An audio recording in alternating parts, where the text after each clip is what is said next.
This morning at Faneuil Hall, experts from around the country discussed how cities like Boston can withstand natural and social stress. As part of the Resilient Cities program supported by the Rockefeller Foundation, workshops were held on response to challenges such as climate change and social divides. Part of the discussion was the experience in New York City 3 years ago with Hurricane Sandy. I can pick, for example, the experience of New York had with Superstorm Sandy. Sandy was a big storm that hit the city, and a storm surge impacted lots of different neighborhoods.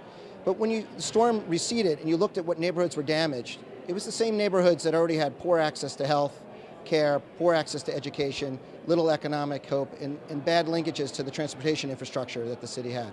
And if the city really took a step back and said, how do we help a city that's going to face, how do we help the neighborhoods that are going to face climate change? They also would have seen, how do we help cities that need better education? How do we help the citizens that need better access to the transit? And then when you begin to see that all these systems are connected, you start to build your solutions in different, new, innovative ways. The successful cities are going to be those that make and have an explicit process of developing and maintaining resilience. Some of the ingredients that are important to resilience include communication, include transparency, include information resources, include individuals stepping up.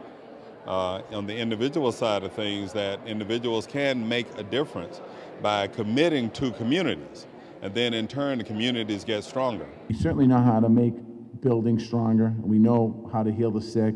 We know how to make our schools more effective. We also know how to rally together when a tragedy strikes. And yet, when we see our cities deepening disparities in both opportunities and outcomes, in health, in education, and in wealth, these gaps reflect stresses in daily lives of many of our residents in our communities.